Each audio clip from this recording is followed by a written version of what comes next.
Hello friends, I am Arun Kumar Rathore, digital coach and IT technician. I am part of super supportive family. Use technology, create easy life, money and success. Friends,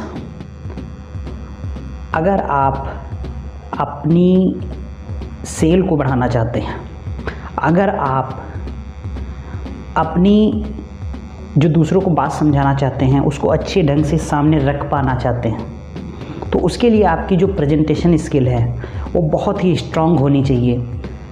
presentation skill strong होने के पीछे एक reason भी है। हमारा mind जिन चीज़ों को अच्छे से समझ नहीं पाता है उसको वो एक्सेप्ट नहीं कर पाता, और जो चीज़ों को वो एक्सेप्ट नहीं कर पाता है उन चीज़ों में आप मान लीजिए कि वो कभी भी एक्शन नहीं ले पाता है। तो अगर आपको किसी से एक्शन लेना है तो आपको अपनी प्रेजेंटेशन स्किल को बहुत ही ज़्यादा स्ट्रॉन्ग करना पड़ेगा। आपकी जब प्रेजेंटेशन स्किल, यानी कि एक प्रकार से कह सकते हैं, एक मूवी आप देखने जाएं और उस मूवी को आपको पूरा देखने के बाद आपको ये समझ में ही ना आए कि वो स्टोरी किस तरह की थी, तो क्या आप दूसरों को बता पाएंगे? अगर आपको वो खुद फिल्म समझ में नहीं आई है तो जाहिर सी बात है आप किसी को उसके बारे में ना ही अच्छे से बता पाएंगे, और जब आप अच्छे से बता नहीं पाएंगे तो जाहिर सी बात है वो फिल्म 100% फ्लॉप हो जाएगी। तो दोस्तों, जो फ्लॉप फिल्में होती हैं उनके पीछे रीज़न ये नहीं होता है कि वो बुरी तरीके से बनी है, केवल उनमें कमी क्या रह जाती है, कभी कभी जो प्रेजेंटेशन उनको देनी थी, जो वो समझाना चाह रहे थे उस फिल्म के माध्यम से, शायद वो प्रेजेंटेशन उस फिल्म में नहीं थी और उसी वजह से वो फ्लॉप हो जाती है, वो लॉस में आ जाती है। तो दोस्तों, प्रेजेंटेशन स्किल का होना बहुत ज़्यादा अनिवार्य है। ऐसे ही आपके बिजनेस में जब आप अपने कस्टमर, अपने क्लाइंट को कुछ बताना चाहते हैं, कुछ समझाना चाहते हैं, तो उसको अगर आप अच्छे ढंग से एक्सप्लेन नहीं कर पाते हैं तो कहीं ना कहीं ये प्रॉब्लम आपको भी फेस करनी। तो दोस्तों, प्रेजेंटेशन इतनी ज़्यादा महत्वपूर्ण है कि आप अगर कोई भी सेल करना चाहते हैं तो उस सेल को क्लोज करने के लिए, यानी कि उस प्रोडक्ट को हमें दूसरे को सेल करने के लिए उसकी जितनी भी खूबियां हैं उसको बहुत अच्छे ढंग से हमें प्रेजेंट करना आना चाहिए। उसकी ज़रूरत क्यों सामने वाले को है, या उसकी वजह से अगर वो ये नहीं लेता है तो उसके लाइफ में क्या कमी रह जाएगी, अगर हम इसको अच्छे ढंग से बता पाते हैं तो समझ लीजिए आपका वो प्रोडक्ट, आपकी वो सर्विस 100% बिकेगी ही बिकेगी।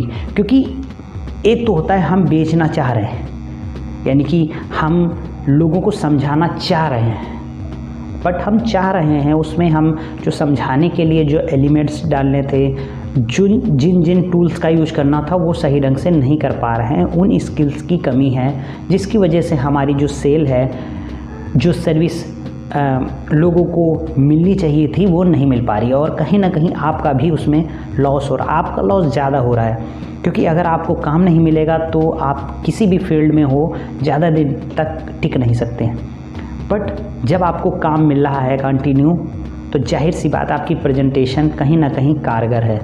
बट अगर ये रेशियो ऐसा है कि आप 100 लोगों से मिलते हैं और उसमें से 10 लोग ही आपसे वो सर्विस, वो प्रोडक्ट ले रहे हैं, तो यानी कि ये आप मत समझिए कि आपकी प्रेजेंटेशन जो है वो बेहतरीन है।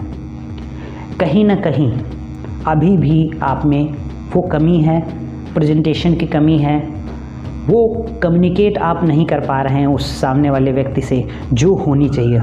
तो उसके लिए आप क्या करेंगे? उसके लिए आपको यही करना है कि आप अपनी प्रेजेंटेशन स्किल्स को इम्प्रूव करें। अब वो प्रेजेंटेशन अलग अलग तरह की हो सकती है। आप पीपीटी दिखा के, यानी कि पावर पॉइंट में स्लाइड्स दिखाकर प्रेजेंटेशन को दे सकते हैं। आप एनिमेशन वीडियोज का इस्तेमाल कर सकते हैं। आप एनिमेटेड जो कार्टून्स होते हैं, कॉमिक कैरेक्टर्स होते हैं, उस तरीके की प्रेजेंटेशन बना सकते हैं, एनिमेशन वाली प्रेजेंटेशन बना सकते हैं। माध्यम कोई भी चुने, मेन जो आपका जो मैसेज है वो क्लियर मैसेज उसके माइंड तक जाना चाहिए और तभी वो परचेज करेगा, तभी आपको उसका बेनिफिट हो पाएगा। तो दोस्तों, प्रेजेंटेशन की बहुत ज़्यादा ज़रूरत है हम लोगों को। अगर प्रेजेंटेशन हमारी बेटर नहीं है तो ऐसा नहीं कि हो नहीं सकती, क्योंकि ये एक स्किल है, ये एक आर्ट है। इसको आप बखूबी सीख सकते हैं। धीमे धीमे प्रैक्टिस के बाद आपकी प्रेजेंटेशन इतनी ज़्यादा इम्प्रूव हो जाएगी कि आप अपने प्रोडक्ट को, अपनी सर्विस को तो छोड़ दीजिए, आप दूसरे के प्रोडक्ट को भी बहुत अच्छे तरीके से सेल कर पाएंगे और आप एक अच्छा सेल्समैन बन पाएंगे, एक अच्छा प्रेजेंटर बन पाएंगे, एक अच्छा रेवेन्यू जनरेट कर पाएंगे। तो दोस्तों, आज की जो मेरी वीडियो है वो इसी बात पर थी। आप अपनी प्रेजेंटेशन को जितनी अच्छे ढंग से कर पाएँ, जितना अच्छा इम्प्रूव कर पाएँ, करिए, जिससे कि आपको तो बेनिफिट हो ही, दूसरे जो सामने वाले को आप देना चाह रहे थे उसको भी वो आप दे सकें, क्योंकि कहीं ना कहीं इसमें आप दोनों का ही नुकसान होता है। सामने वाले क्लाइंट कस्टमर का भी नुकसान होता है और आपका तो नुकसान होता ही होता है, क्योंकि अगर उसको लेनी है तो वो आपसे ना लेके हो सकता है दूसरे से ले ले जिसने अच्छे से प्रेजेंट कर दिया हो। तो दोस्तों, आप अपनी प्रेजेंटेशन को इम्प्रूव कीजिए और लाइफ में सक्सेसफुल होइए। ओके दोस्तों, फिर मिलेंगे नेक्स्ट वीडियो में। तब तक के लिए आप सभी का धन्यवाद।